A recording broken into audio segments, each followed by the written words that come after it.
Good morning. Welcome to Breakfast with Kent for Wednesday, June 2nd, 2021. We're brought to you, as always, by the great people at Today's Dentistry, Sedation Dentistry. You go there, you get comfortable, all your dental work gets done, you go home. It's that easy. Now, it takes longer than that, but you get a lot of work done. If you need a lot of dental work, Dr. Mike O'Neill's your dentist, and Sedation Dentistry is the answer to your prayers. 317-849-2933 is the number. Subscribe, like, let's go, let's ring the bell, let's talk about sports. The Indianapolis Colts have got a media availability today. An interesting one, featuring the coordinators. Defensive coordinator Matt Eberflus, offensive coordinator Marcus Brady. With Marcus Brady, it's kind of easy, right? You know you got Jonathan Taylor. You're hoping you have Marlon Mack. You've got the same receiver set that you had last year, plus maybe Paris Campbell is finally going to be healthy for a 16-game season. Offensive line, you got 4 of your 5 starters back, and you add Eric Fisher if he's back from his Achilles injury. Then you've got Carson Wentz. With Carson Wentz, kind of an easy deal, right? Not easy to get him where you need him to be, but you know where you need him to be.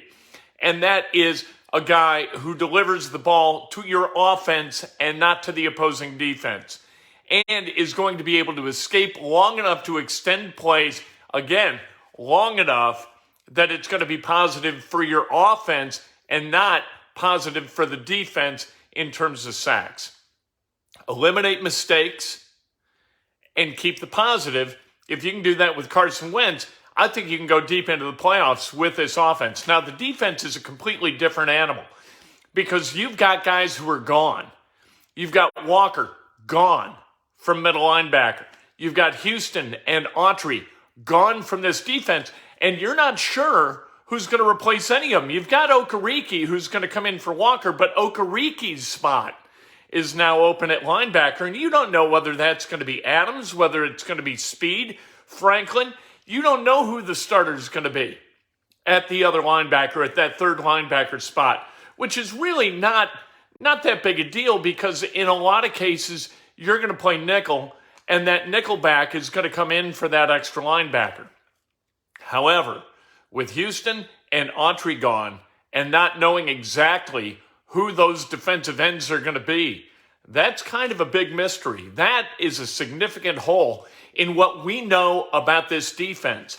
Is it going to be Kwity Paye at one of them? Is it going to be Tyquan Lewis? Is it going to be Al-Qadim Muhammad? We don't know. When is Hurricane Dio going to be ready to play? Odengbo may play early. He may play late. He may not play at all. We don't know where he is in terms of the rehab for that Achilles.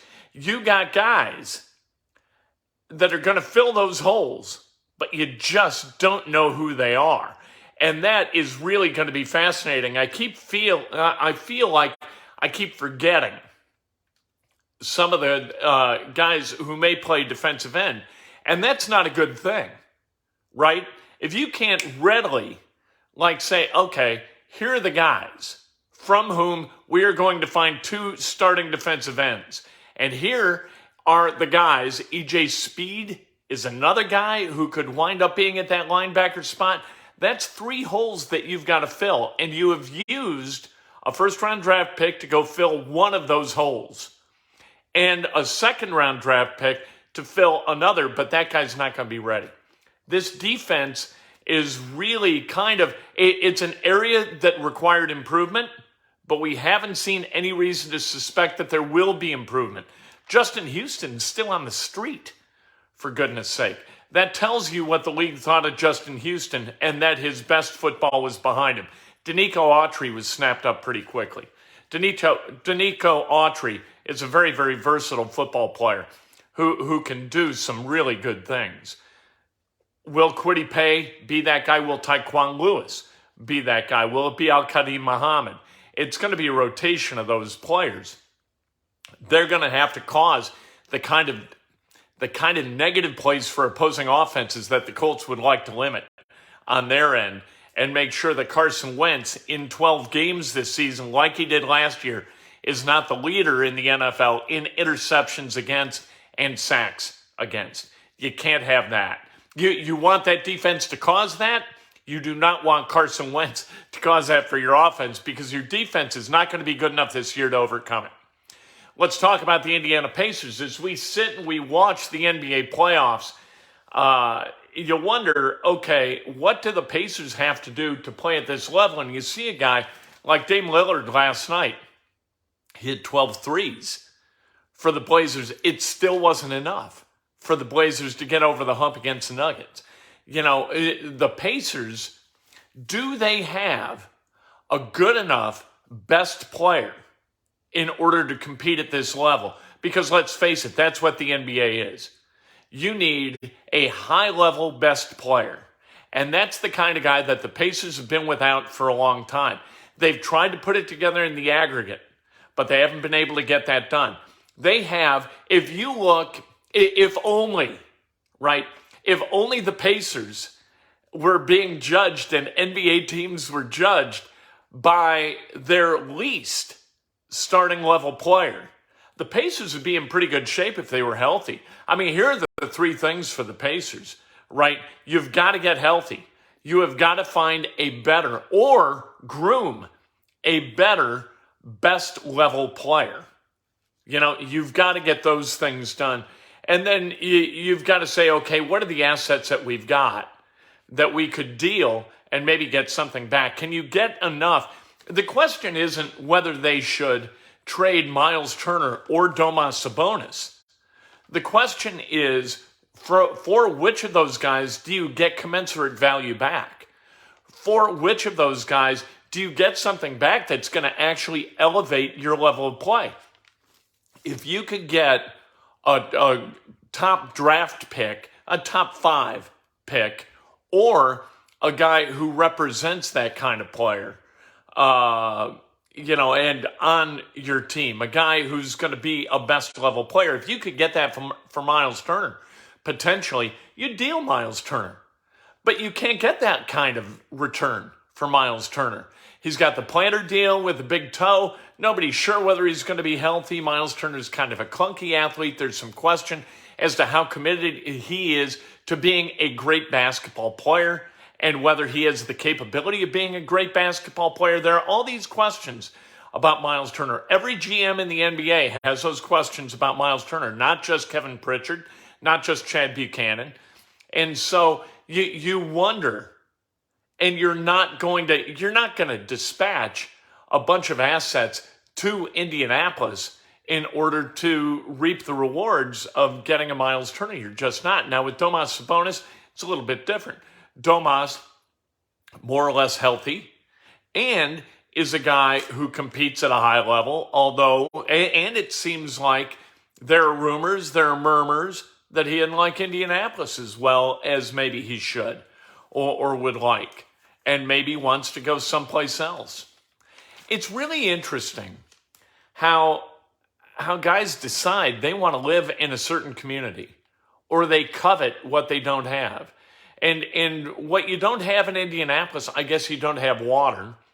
You don't have really high-end gated communities, I guess. You don't have like $10 million homes in central Indiana. They just don't exist. I mean, Forrest Lucas's old place sold for like $3 million, and it's the most opulent place in the entire region. I don't know. What do you want? You just want to spend more? Or do you want to live in a place that's going to treat you like a celebrity? Indianapolis is a wonderful place in this way, that Domas Sabonis or Miles Turner can walk down the street in Indianapolis or go to a McAllister's or go to a Taco Bell and not get harassed. And it's nice. Look, with fame comes responsibility, and with celebrity comes responsibility. In Indianapolis, you don't have those things that encumber your ability to live a happy life. And maybe people just want it. And that's part of the problem with the NBA is the disconnect between the players and the fans. And I think that part of that is the level of frustration of that is causing people to dump popcorn on guys and throw a water bottle. As awful as that behavior is, it's this disconnect. And people don't like it, and people respond negatively to it. But it's something that I think that the players kind of covet, some of them. In Indianapolis, you don't have to deal with it. And for people who don't want to deal with the negatives of celebrity, Indianapolis is a perfect place to live. You can go hang in Indianapolis and have a great time. In other cities, you get clobbered by your fame. People want a piece of you when you're famous. They don't want that in Indianapolis. It's kind of a cool deal. I don't understand why people aren't a little more covetous of what Indianapolis provides. It's not that people don't care about the teams. It's that they care about the teams, but they want to be respectful. And that's kind of a nice thing. Maybe it's a sort of arcane concept, respect for people's space. In Indianapolis, it exists. In a lot of other cities, it doesn't exist. There's a star system, a caste system in other cities.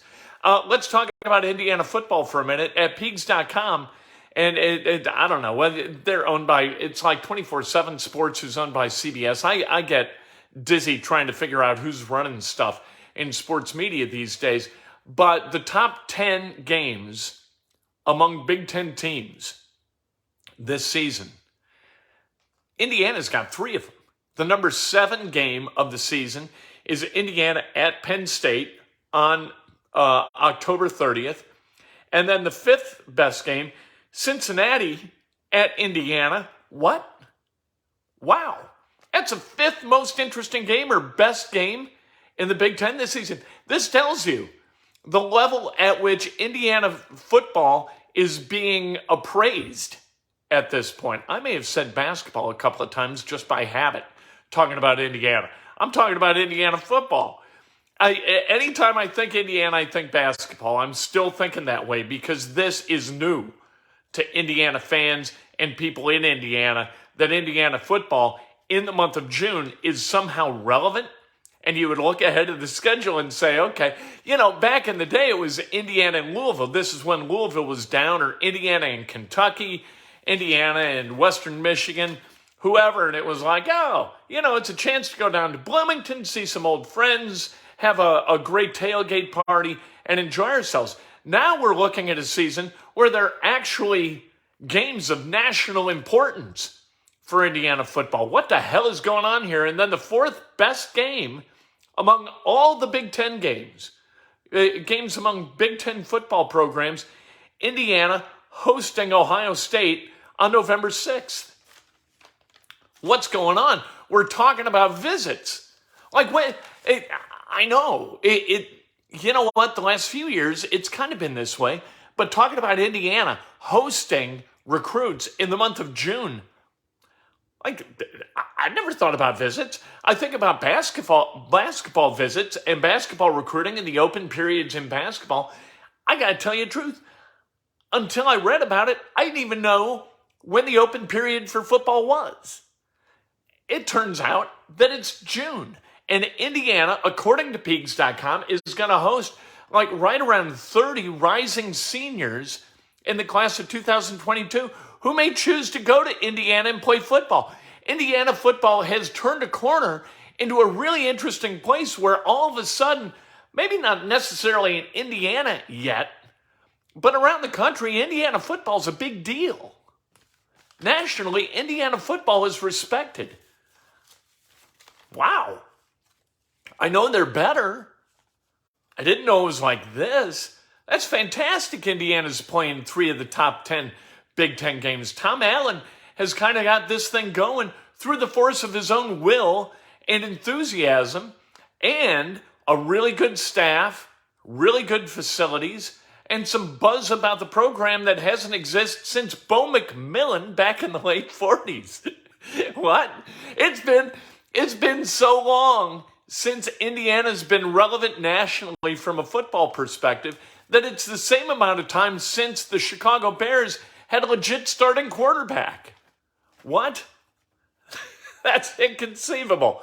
Basketball, a lot of events coming up this month and next where rising seniors and juniors are going to take a look at Indiana. Indiana's going to take a look at them, and we're going to figure out exactly where Indiana is from a recruiting perspective Are they still going to be a program that covets locally, goes after Indiana kids at a higher level than it does, and with greater interest than it does national kids that are ranked in the top 30, top 50?